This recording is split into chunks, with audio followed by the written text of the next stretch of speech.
Okay. नमस्कार, लल्लूराम.com में आपका स्वागत है। मैं हूं सत्या राजपूत। आज हम शिक्षा विभाग को लेकर चर्चा करेंगे, क्योंकि शिक्षा विभाग अपने कामों को लेकर इन दिनों देश दुनिया में चर्चित हैं और सुर्खियों में बना हुआ है। तो इसके पीछे का क्या कारण है, ऐसे क्या काम किया शिक्षा विभाग की हर राज्य के लोग ये जानना चाहते हैं। तो ज़्यादा जानकारी के साथ हमारे साथ लोक शिक्षण संचालक शुक्ला जी मौजूद हैं और उनसे जानते हैं कि ऐसा वो क्या काम किए हैं जिसके वजह से शिक्षा विभाग सुर्खियों में बना हुआ है। आपसे जानना चाहेंगे कि लॉकडाउन में पढ़ाई एक चुनौती है, क्योंकि स्कूल बंद है और ऐसे में, लेकिन लॉकडाउन में आपने व्यवस्था कराया और उसमें उपलब्धि भी हासिल हुई। कैसे किए आप?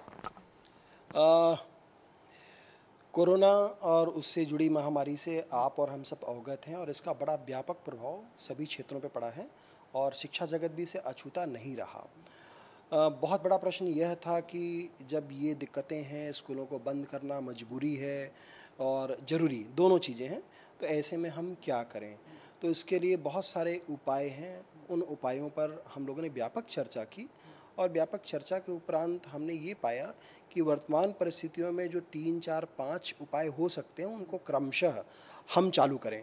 और इन्हीं उपायों की कड़ी में जो सबसे प्रमुख उपाय था वो था ऑनलाइन एजुकेशनल कोर्सेज़ को सभी बच्चों तक पहुंचाना। और यही सूत्र था जिसके आधार पे एक बहुत बड़े अभियान की शुरुआत हुई, जिसका उद्घाटन हमारे माननीय मुख्यमंत्री श्री भूपेश बघेल जी के द्वारा किया गया। और ये अभियान था पढ़ई तुहर द्वार। इसका अर्थ study at your doorstep, education आपके कदमों पर, आपके दरवाजे पर। और इस जो पोर्टल के बारे में, जिसको हम cgschool.in के माध्यम से इंटरनेट की सुविधा के आधार पे इसका लाभ उठा सकते हैं, मैं बताना चाहूँगा। इसको बने हुए अभी मुश्किल से 40 दिन हुए हैं और इससे जुड़े हुए शिक्षकों और स्टूडेंट्स की संख्या लगभग 25 लाख के आसपास पहुंच चुकी है, जो इसकी व्यापकता को बताता है।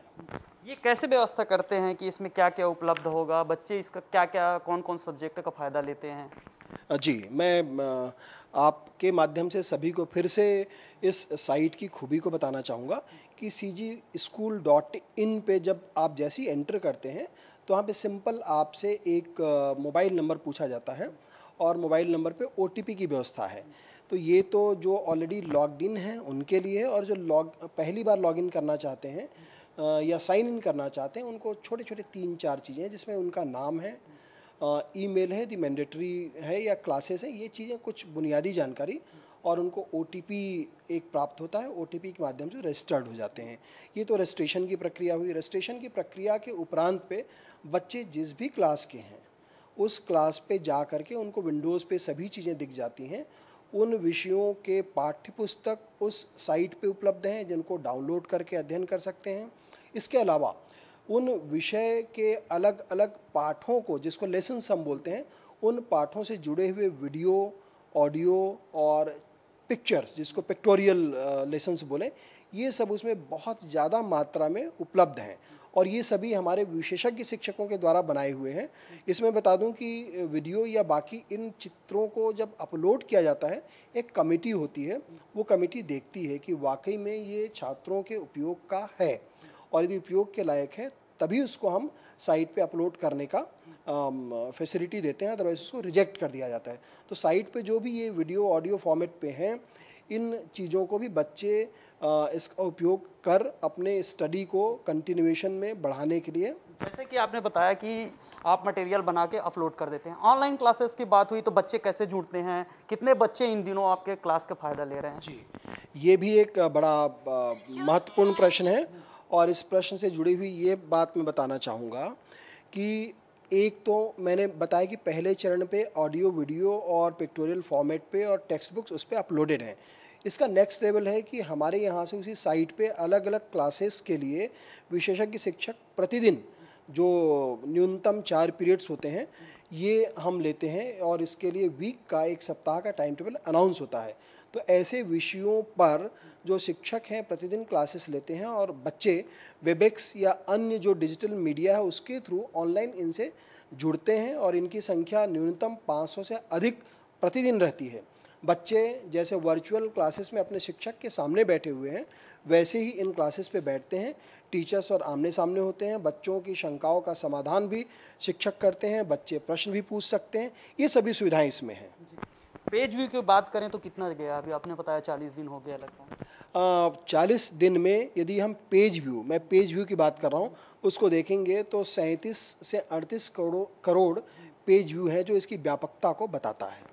ये अब अहम सवाल ये है कि आपने बताया कि नेट के माध्यम से ये फायदा उठाया जा सकता है और उठा रहे हैं, इसीलिए इतने पेज व्यू आ रहा है। लेकिन ये सवाल एक अहम है कि जिस ग्रामीण क्षेत्र की बात करें, बस्तर संभाग की बात करें, तो वहाँ नेट की कनेक्टिविटी, नेट का बहुत समस्या है।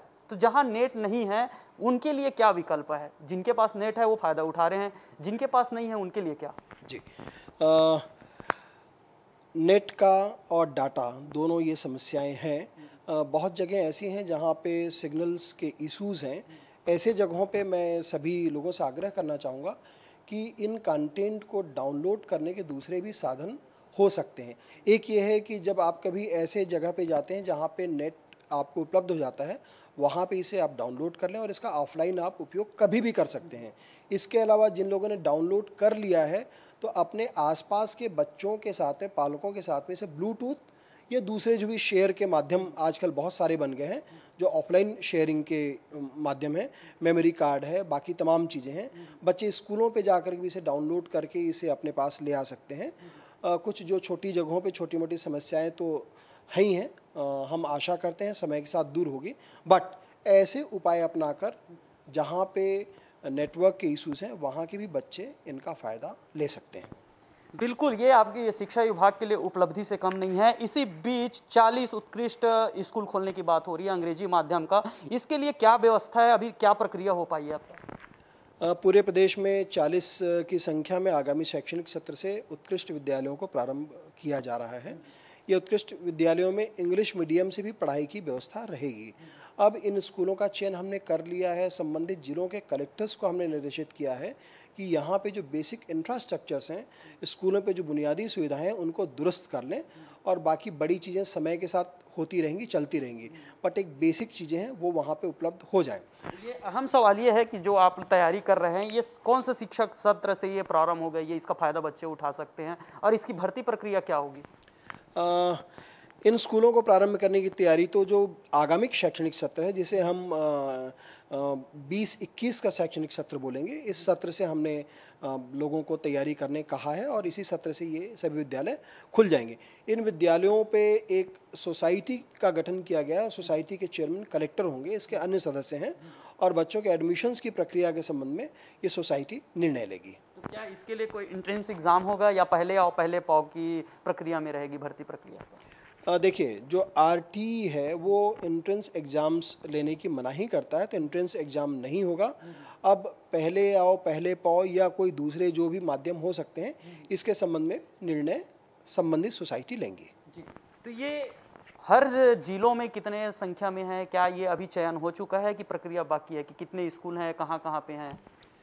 ये बड़ा बताते हुए मुझे हर्ष होता है कि 40 की संख्या में स्कूल हैं और प्रदेश में जिलों की संख्या 28 है, तो सभी जिलों में न्यूनतम एक स्कूल तो है ही। कुछ जिलों में, जैसे मसलन मैं एग्जांपल दूंगा, रायपुर है, दुर्ग है या फिर बिलासपुर है, इन जगहों पे 3-3 स्कूल हैं, तो न्यूनतम एक स्कूल हर जिले पे हैं और एक से अधिक भी कई जिलों पे ये है इनकी संख्या। इनके शिक्षक इंग्लिश मीडियम छत्तीसगढ़ के लिए एक चुनौती से कम नहीं है और आपके लगातार प्रयास से ये आगे पहल सकारात्मकता की ओर है। तो इसमें शिक्षकों की भर्ती कैसे करेंगे? या आप वो जो पहले से शिक्षा विभाग में है उनको तराशा जाएगा या कोई नए इंग्लिश मीडियम से? हमने इन 40 स्कूलों के लिए ऐसे प्रिंसिपल सिलेक्ट कर लिए हैं जिनका माध्यम इंग्लिश मीडियम रहा है और जो प्रशासनिक दक्षता रखते हैं। तो ये तो हो गया प्रिंसिपल्स की बात। इसके बाद में लेक्चरर्स और विषय विशेषज्ञों की बात है, तो हमने हर एक ज़िलों पे सभी लोगों की जानकारियाँ इकट्ठा कराई और जो लेक्चरर्स हैं या बाकी शिक्षक हैं उनका इंटरव्यू कराए कमेटी के माध्यम से। जहाँ पे योग्य शिक्षक पाए गए हैं, इनकी संख्या भी काफ़ी मात्रा में है, ये सब उन स्कूलों पे पदस्थ किए जाएंगे और जहाँ ऐसे विषय विशेषज्ञों की थोड़ी बहुत कमी होगी तो ये अधिकार संबंधित जिले के कलेक्टर की अध्यक्षता वाली उस सोसाइटी को दिया जाएगा जो ऐसे विषयों पे स्थानीय व्यवस्था कर सकेंगे। एक महत्वपूर्ण सवाल यह है कि लगातार शिक्षा विभाग सुर्खियों में है, लोग उसके प्रसिद्धि को लेकर तारीफ भी कर रहे हैं और ऐसी बीच में पालकों में उदासी दिख रहे हैं। चूंकि शिक्षा विभाग ने आदेश जारी किया है कि लॉकडाउन के दौरान पालकों से फीस नहीं लेना है, स्कूल फीस नहीं लेना है, लेकिन इस बीच स्कूल प्रबंधन, निजी स्कूल प्रबंधन पालकों से वाहन फीस ले रहे हैं और जो शुल्क है उनका वो ले रहे हैं। कई बार शिकायत होने के बाद भी अब भी कोई कार्रवाई नहीं हुई है, ऐसा क्यों हो रहा है? मैं ऐसे सभी पालकों से अनुरोध करना चाहूँगा कि वो निश्चिंत रहें, चूँकि नेशनल डिज़ास्टर मैनेजमेंट एक्ट लागू है और उस एक्ट के तहत हमारे प्रदेश के मुख्यमंत्री जी का निर्देश था कि स्कूलों को इस बाबत निर्देशित किया जाए कि वो जो स्कूल की जो शैक्षणिक फ़ीस है उसे आगामी आदेश तक स्थगित रखें।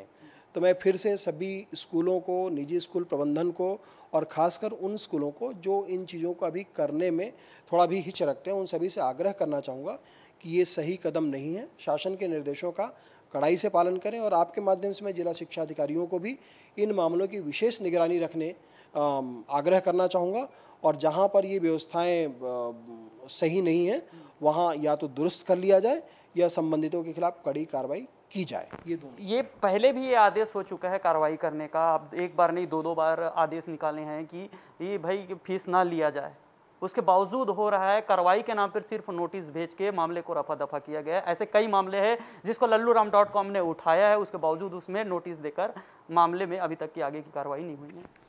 ऐसे मामले यदि मेरे संज्ञान पे आते हैं तो मैं संबंधित जो जिला शिक्षा अधिकारी हैं उनसे व्यक्तिगत बात करके इनकी जानकारी प्राप्त करूंगा और मैं फिर से कहना चाहूँगा कि शासन के निर्देशों के पालन की बाध्यता सभी के लिए है।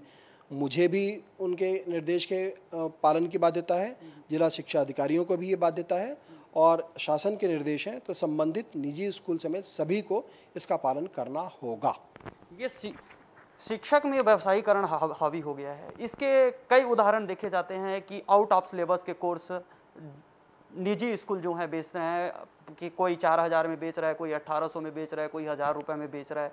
तो आउट ऑफ सिलेबस के बुक और कंपलसरी किया गया, इसको खरीदना है। तो ऐसे में जो सूचना शिक्षा के अधिकार के तहत जो बच्चे पढ़ रहे हैं उनके लिए कहीं ना कहीं ये घातक है, बाकी सभी पालकों के लिए भी घातक है। इसके लिए क्या कदम उठाएंगे? देखिए, ये नीतिगत मामला है और आरटी एक्ट स्पष्ट कहता है कि जो निर्धारित सिलेबस है उन्हीं सिलेबस की बुक्स बच्चे खरीदेंगे, पालक खरीदेंगे और उन किताबों को भी कहाँ से खरीदें इसकी स्वतंत्रता उन बच्चों और उनके पालकों को है। तो उनके लिए किसी को कोई बाध्य नहीं कर सकता और ना ही करना चाहिए। यदि ऐसी बातें कहीं से प्राप्त होती हैं तो मैं जिला शिक्षा अधिकारियों को बोलूँगा कि उसकी जांच करें और कड़ी कार्रवाई करें। अभी आपने लोक शिक्षण संचालक शुक्ला जी को सुना।